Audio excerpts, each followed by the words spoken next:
آغاز برنامه‌های ما همکنون شروع شد. بشتابید، عجله کنید، امشب و هر شب عجله کنید.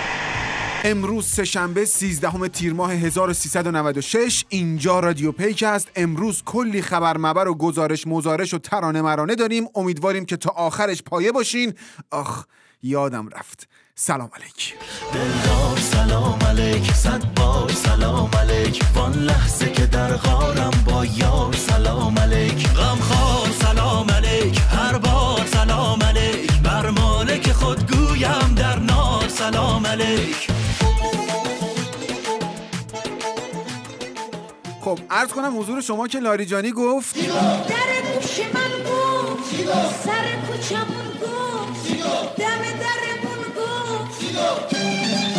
آقا اجازه بده کلام منعقد شه، بس جدیه ها.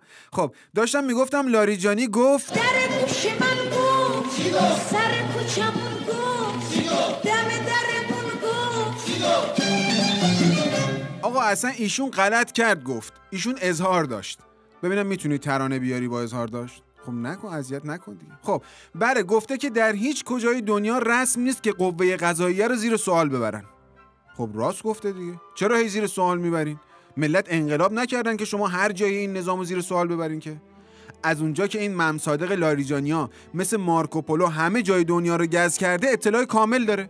اصلا معروفه، صادق بین الملل هر جا بگی میشناسنش. رفته دیده دیگه، توی جای دنیا کسی جرئت نداره از قوه قضاییه اون کشور سوال کنه. قوه قضاییه است مثل این که سوال کردن نداره که، میری تو محاکمه میشی، حکمتو میگیری میای بیرون. البته گاهی هم دیگه نمیای بیرون. حالا مگه امتحان شیمی فیزیکه که بخواین از توش سوال در بیارین؟ مگه مسابقه 20 سوالیه که سوال بپرسین؟ صادقه ها، صادق بین الملل. اصلا از فردا زیر سوال بردن، روی سوال بردن، اصلا همش جرمه.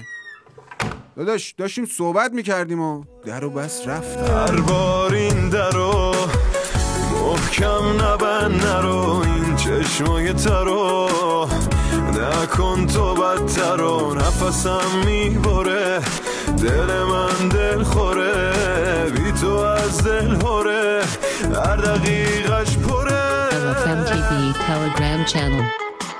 ملت اعصاب ندارن. خب بریم بشنویم با هم که شیخ حسن تو همایش سالیانه عدالتخونه آخوندی چی گفته. یه اصل براءت که هست، اون بنده خدا گفت که اخیراً اصل براءت بیل به کمرش خورده. آخه خب من میگم چرا این اصل براءت یه چند سالی غیبش زده و پیداش نیستا. نگو بنده خدا بیل خورده تو کمرش، خونه نشین شده. آخه تفلکی، خدا شفاش بده. البته علاوه بر اصل براءت که بیل خورده به کمرش، گویا بقیه اصول هم زیاد حال و روز خوبی ندارن. هر کدوم یه اتفاقی براشون افتاده. مثلا همین آزادی بیان هست، این داشته تو جاده میرفته سمت قم، لنت ترمزش خراب بوده، با نیسان ولایت تصادف کرده، استخوناش خورد شده و ضرب مغزیه و الانم که سالهاست تو کماست. اصل حقوق بشرم تو حموم کهریزک داشته دوش میگرفته، آواز میخونده، یهو پاش رفته رو صابون مرتضوی و لیز خورده، درب و داغون شده، الان گچ گرفتنش فعلا رو تخت بیمارستانه. ضمن این اصل کرامت انسانی هست، اینم یه چند وقتیه نیستا. از خدا که پنهون نیست، از شما چه پنهون، راستیاتش با چند تا رفیق ناباب گشته، بعد کشیدنش تو خط اعتیاد و الان یه چند وقتی عملی شده، بردنش کمپ، بستنش به تخت، الان تو ترک تفلکی، اونم شفای عاجل به حق منقل مقام قلقلی. با هم بیار دعا کنیم خدا صدا کنیم. آخرشم نفهمیدم این آخوندا دارن ادای دلقکا رو در میارن یا واقعا دلقکن. آقا ماجرا اینطوریه که قوه قضاییه یه شورا داره به اسم شورای حقوق بشر. نخند آقا، شورای حقوق بشر قوه قضاییه میخنده. مثل این میمونه که بگیم شورای رقص و قره کمر مداحان اهل بیت رهبری، یا شورای ترویج سلامت شرکت دخانیات. حقوق بشر آخه، اونم تو قوه قضاییه. حالا اینا به کنار، دبیر این شورای مسخره بازی بشر گفته. چی گفته؟ خب لابد یه چیزی گفته که به حقوق بشر ربط داره دیگه، نه؟ خب پس حتما یه چیزی گفته که مربوط به قوه قضاییه است، نه؟ خب حتما راجع به ولی فقیه چیزی گفته، بازم نه. خب چی گفته این آخه؟ گفته که قراردادهای خودروسازی با فرانسه باید لغو شه. قوه قضاییه، شورای حقوق بشر، خودروسازی، فرانسه، من.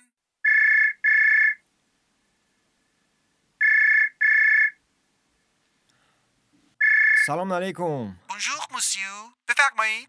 اخوی من یه مدت پیش یه پژو صرف سفارشی از شما خریدم. آقا سفارش داده بودم موقع دنده عقب رفتن وقتی میخواد به جایی بخوره بگه مرگ بر ضد ولایت فقیه. اوایل درست کار میکرد ولی الان هیچی نمیگه. تازه بعد این که خورد میگه حاج گند زدی. الان میخوام بیارم خدمتتون درستش کنیم. ژوفاق بوپقه درست نمیشه. یعنی چی درست نمیشه؟ پولشو دادم آقا. دارم از قوه قضاییه زنگ میزنم ها. بگو بابا حال نداری، قوه قضاییه رو بزاقتم اتوبان آبشو بخوق. و به این ترتیب قوه قضاییه خواستار لغو قراردادهای خودروسازی با فرانسه شد. Je voudrais choisir un bateau, pas le plus grand ni le plus beau. Je le remplirai des images et des parfums de mes voyages. Je voudrais freiner pour m'asseoir, trouver au creux de ma mémoire les voix de ceux qui m'ont appris qu'il n'y a pas de rêve interdit. روزی شیخ با مریدان به باغی رفتندی و تابلوهایی بدیدندی. قلیان ممنوع، سگ ممنوع، موسیقی ممنوع، رقص و شادی ممنوع، بی‌حجابی ممنوع، دیش ممنوع، آب بازی ممنوع، بادک بازی ممنوع، دوچرخه سواری زنان ممنوع. مریدان که جملگی عنان از کف داده بودندی فریاد برآوردندی: یا شیخ کف کردیدندی، همه چیز را ممنوع آنندی. شیخ به مریدان بفرمودندی: قدر دانسته و شکرگزار باشندی که حداقل دزدی و اختلاس را آزاد گذاشتندی.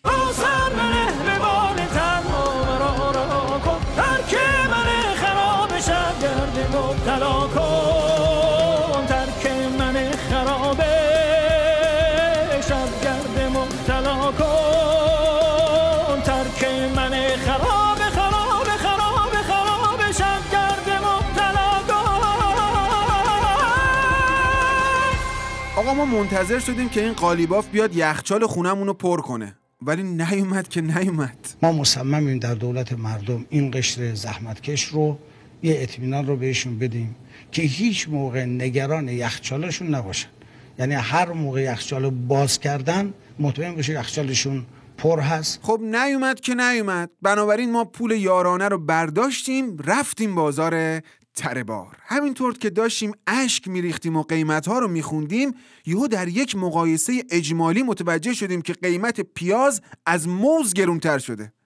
آقا پیاز با اون قیافه 3x4 و ریش آویزون و پوست درب داغون و مزه و سیستم و کارایی ضعیفش از موز با کلاس و با وقار و شیک پوش و مزه حرفه‌ایش گرونتر شده. یعنی شما اگه میخوای با کلاس باشی و لاکچری باشی باید به جای شیرموز بستنی شیر پیاز بستنی بدی. برای قشر آسیب پذیرم به جای اشکنه با پیاز اشکنه موز درست کنی.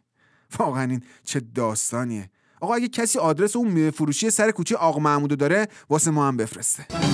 تو بازار مکاره که سخت آبی داره، هر کی تو جنب و جوشه آرزو میفروشه. با این همه خریدار چقدر شلوغ بازار، هر چیزی رو آوردم یا دیر یا زوری بردم. تنها چیزی که تو این مملکت امنیتی نشده بود آب بود که اونم امنیتی شد. دولت امنیتی، پلیس امنیتی، صدا و سیما امنیتی، استادیوم ورزشی امنیتی، بقال سر کوچه امنیتی، کولر خونمون امنیتی، سبزی پلو با ماهی امنیتی. فقط همین یه لیوان آب مونده بود که ما با خیال راحت میخوردیم. اونم که کمیسیون امنیت ملی اعلام کرد که آب وارد مقوله امنیتی شده و کمیته امنیت آب ساختیم. یعنی از فردا باز منتظر باشیم که بگن هر فردی تنها مجاز است یه بطری آب با خودش هم کنه. حمل کلمن آب و فلاسک و دبه و اینا بر هم زدن امنیت ملی محسوب میشه و حداقل 3 ماه حبسی یا چه میدونم 3 میلیون تومان ناقابل نقدی جریمه شه. یا مثلا هر فردی که هنگام خروج از سرویس بهداشتی دمپاییش خیس و آغشته به آب باشه به جرم تشویش اذهان عمومی و ایجاد رعب و وحشت برای دیگران به 1 تا 2 سال حبس محکوم میشه. هیچ فردی هم حق نداره اسلحه‌ای که درش آب باشه حمل کنه. آب پاشی حکم محاربه داره و اشد مجازات. سر آخرم هر کسی در روزهای نزدیک به سالروز ارتحال امام حوالی هر نوع آبی مخصوصا دریای خزر و استخرهای سراسر کشور دیده بشه 72 ضرب شلاق. آقا تشنمون شد، یه لیوان آب بده بخوریم.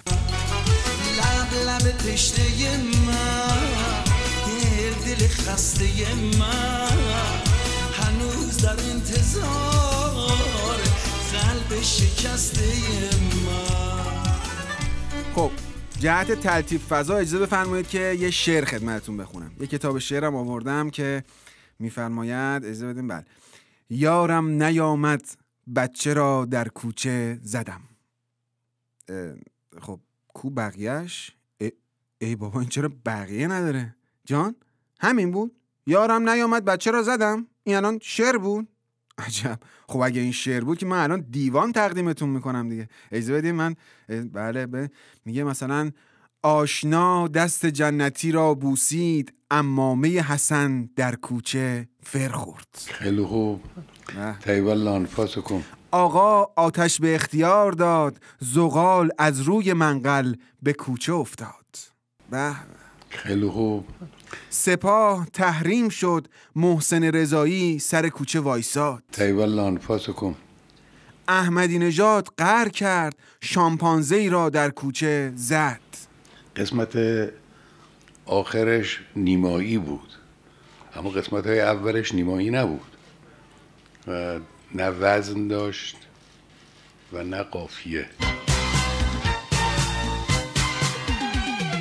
آهای آهای یکی بیاد یه شعر تازه تر بگه برای گیج گلابتون، از مرگ جادوگر بگه، از مرگ جادوگر بر که از کتابان اومد. آخوند قرائتی رو که میشناسین دیگه، معرف حضور هست ها؟ با آقا صحبت کردیم مقام معظم رهبری که آقا ما یه ستاد نماز می‌خوایم درست کنیم، طلبه های جوان را بفرستیم تو مدارس ظهر نماز بخونن.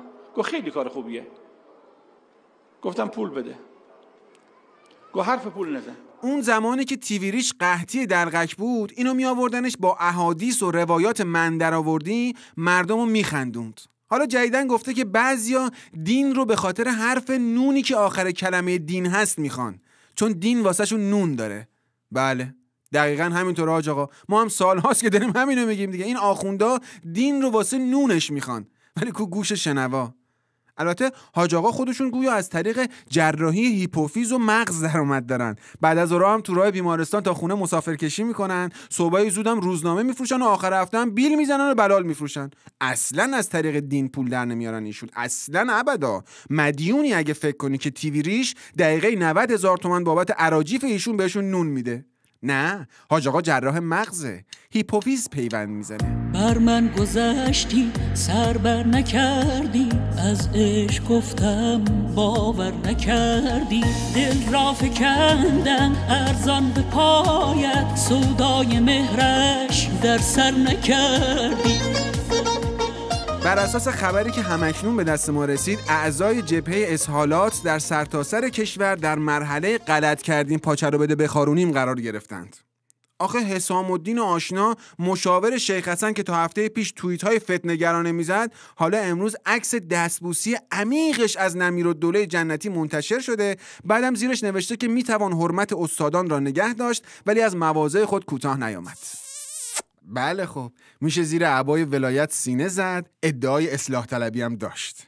به فاصله 2 ساعت بعد مصطفی کواکبیان، همون صدا قشنگه که روزی 17 بار برای مردم سالاری عربده نزن شب خوابش نمیبره، یه عکسی ازش پخش شد که با زاویه 132 درجه جلوی آیت الله قتل عام رئیسی تعظیم کرده. البته منتظری ماسمالای نظام بیان بگن منظور تعظیم نبوده، خم شده که با سر بره تو شکمش. والا اینجور که بوش میاد احتمالاً طی چند روز آینده ما شاهد یک چرخش قهرمانانه و نرمش جانانه در بین جبهه اصلاحات و اعتدالات باشیم. مثلا عکس عارف که قیچی دستشه و داره ریش و موی احمد خاتمی رو اصلاحات میکنه، یا مثلا عکس از مطهری پخش میشه که تی دستشه داره کف دفتر علم الهدی رو تی میزنه، یا شاید هم یه عکس از حسن روحانی که دستکش پلاستیکی دستشه و داره ظرفای خونه حضرت آقا رو میشوره. مثل اینکه آتش به اختیار جواب داده ها. جان 23 میلیون رای دارن؟ خب باش، منتفیه. یه عکس یادگاری که خودتم نداری، شده رفیق شبها وقتی که خیلی تنهام، میگیرمش رو به رو بازم میشی آرزو. خب دوستان شب و روز شما بخیر. این هم از 10مین شماره از رادیو پیک. سرتون پرشور و آسمونتون پرستاره. آقا بیا آهنگو که تمام. امشب در سر شوری دارم، امشب در دل نوری دارم، باز امشب در اوج آسمانم، رازی باشد با ستارگانم. امشب یک سر شوق و شورم، از این عالم گویی دورم.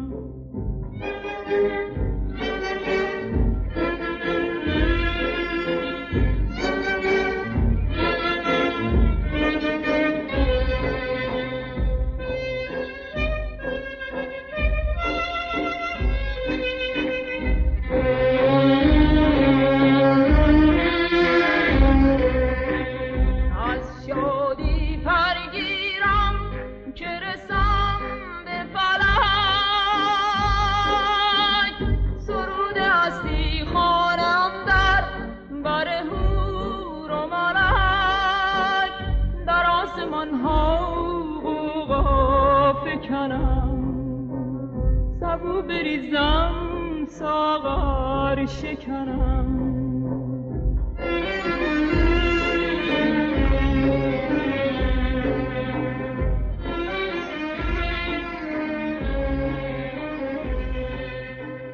امشب یک سر شو